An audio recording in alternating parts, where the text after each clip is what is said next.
राधे राधे। जय श्री कृष्णा। आज एकादशी है, पुत्रदा एकादशी व्रत की कथा। युधिष्ठिर ने पूछा, मधुसूदन, श्रावण के शुक्ल पक्ष में किस नाम की एकादशी होती है? कृपया मेरे सामने उसका वर्णन कीजिए। भगवान श्री कृष्ण बोले, राजन, प्राचीन काल की बात है। द्वापर युग के प्रारंभ का समय था। महिष्मतीपुर में राजा महीजीत अपने राज्य का पालन करते थे, किंतु उन्हें कोई पुत्र नहीं था। इसीलिए वह राज्य उन्हें सुखदायक नहीं प्रतीत होता था। अपनी अवस्था अधिक देख राजा को बड़ी चिंता हुई। उन्होंने प्रजा वर्ग में बैठकर इस प्रकार कहा, प्रजाजनों, इस जन्म में मुझसे कोई पातक नहीं हुआ। मैंने अपने खजाने में अन्याय से कमाया हुआ धन नहीं कमाया, नहीं जमा किया। ब्राह्मणों और देवताओं का धन भी मैंने कभी नहीं लिया है। पुत्रवत प्रजा का पालन किया है। धर्म से पृथ्वी पर अधिकार जमाया है। दुष्टों को चाहे वे बंधु और पुत्रों के समान ही क्यों न रहे हों, दंड दिया है।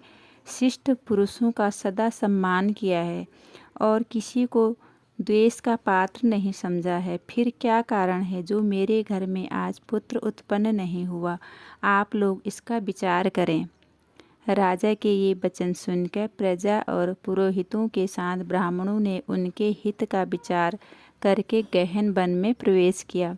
राजा का कल्याण चाहने वाले वे सभी लोग इधर उधर घूमकर ऋषि सेवित आश्रमों की तलाश करने लगे। इतने में उन्हें मुनि श्रेष्ठ लोमस जी के दर्शन हुए। लोमस जी धर्म के तत्वज्ञ, संपूर्ण शास्त्रों के विशिष्ट विद्वान, दीर्घायु और महात्मा हैं। उनका शरीर लोम से भरा हुआ है।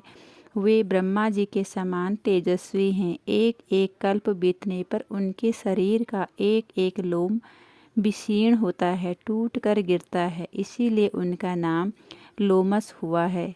वे महामुनि तीनों कालों की बातें जानते हैं। उन्हें देखकर सब लोगों को बड़ा हर्ष हुआ। लोगों को अपने निकट आया देख लोमस जी ने पूछा, तुम सब लोग किस लिए यहाँ आए हो? अपने आगमन का कारण बताओ। तुम लोगों के लिए जो हितकर कार्य होगा उसे मैं अवश्य करूँगा।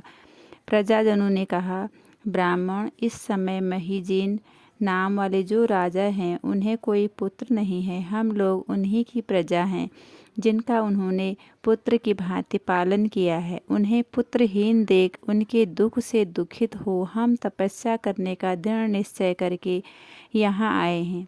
द्विजोतम राजा के भाग्य से इस समय हमें आपका दर्शन मिल गया है। महापुरुषों के दर्शन से ही मनुष्यों के सब कार्य सिद्ध हो जाते हैं। मुने, अब हमें उस उपाय का उपदेश कीजिए जिससे राजा को पुत्र की प्राप्ति हो।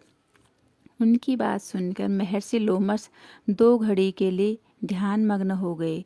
तत्पश्चात राजा के प्राचीन जन्म का वृत्तांत जानकर उन्होंने कहा, प्रजावृंद सुनो। राजा महीजीत पूर्व जन्म में मनुष्यों को चूसने वाला धनहीन वैश्य था। वह वैश्य गांव-गांव घूमकर व्यापार किया करता था। एक दिन ज्येष्ठ के शुक्ल पक्ष में 10वीं तिथि को जब दोपहर का समय सूर्य तप रहा था, वह किसी गांव की सीमा में एक जलाशय पर पहुंचा। पानी से भरी हुई बावली देखकर वैश्य ने वहां जल पीने का विचार किया।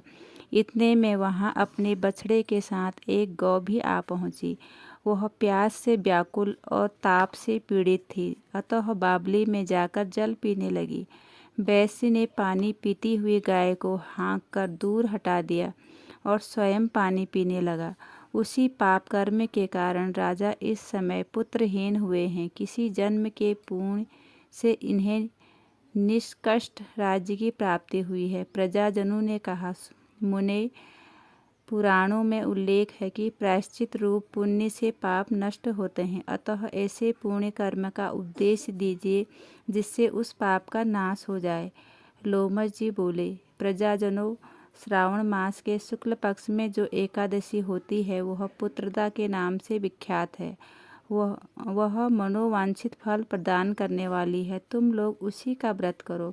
यह सुनकर प्रजाजनों ने मुनि को नमस्कार किया और नगर में आकर विधि पूर्वक पुत्रदा एकादशी के व्रत का अनुष्ठान किया।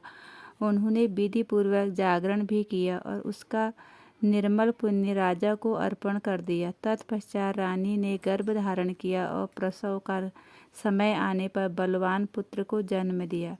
इसका महात्मा सुनकर मनुष्य पापों से मुक्त हो जाता है तथा इही लोक में सुख पाकर परलोक में स्वर्गीय गति को प्राप्त करता है। राधे राधे। जय श्री कृष्ण।